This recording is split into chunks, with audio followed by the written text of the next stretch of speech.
has restored some of the Epstein files that had been removed from the website, including a photo of President Trump with Epstein, Melania Trump, and Ghislaine Maxwell.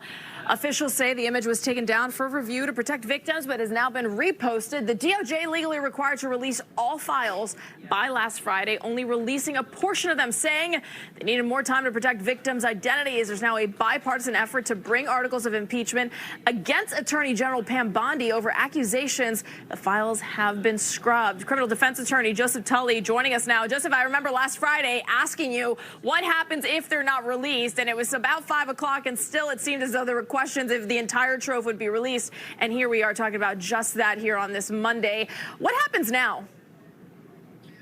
Well, the DOJ hypothetically, theoretically, is going to keep releasing documents, and they're going to tell everybody, look, we couldn't release everything by the deadline without compromising, victim identity and sensitive information. So while the legislation was passed and gave us 30 days, we don't have the manpower. We didn't have the ability to do it. We're doing what's reasonable. Now, should Congress not accept them, take them at their word, then Congress does have some options to enforce compliance. And there's a few different options that they could go with that. But for right now, I think we're in a wait and see to see how much the DOJ can keep releasing before Congress decides to take action.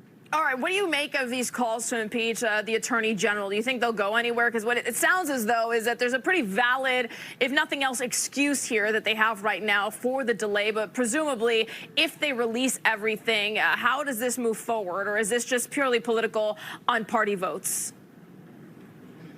I think that this, I guess it would be political. Whatever side is in power is always going to try to attack the other side, and vice versa. Both sides are going to try to score points for their team.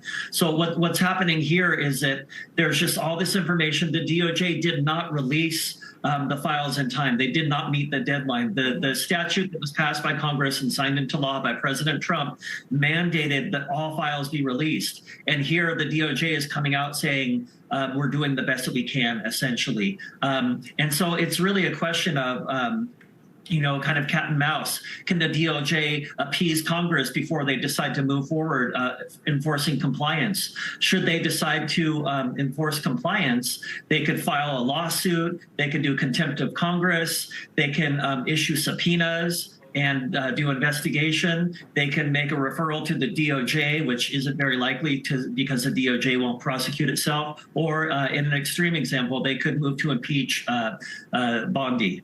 Okay, so clearly we'll wait and see here. Right now, I don't know if on political lines and party lines they would have the votes to do that, but to your point, they could at least present them. As for the files here, any other deadline from the court that could be coming as to when the entirety of everything needs to be released? So there's no deadline from the courts. The deadline was written into the act that was passed by Congress, the Epstein Files Transparency Act, and signed into law by President Trump. So that said 30 days. And the DOJ just simply failed to comply. Now, what's interesting, to give you some background, is this kind of thing happens all the time with law enforcement.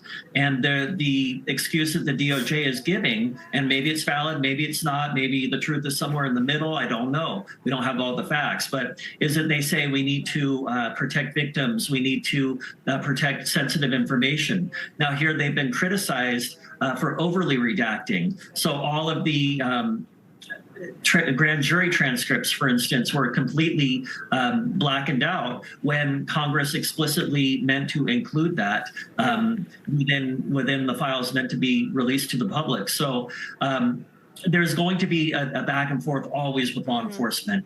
Any defense attorney can tell you this. This is just on a bigger scale because it's between Congress and the actual DOJ, the head officials. Yeah, and there were a lot of questions that were asked this weekend of Kamala Harris. Why did the Biden administration not release it themselves when they had the opportunity? So again, unfortunately, this all is also in the realm of politics at the same time, which I think makes it very difficult for transparency's sake here. But we'll wait and see as the entirety hopefully is released, as is now law.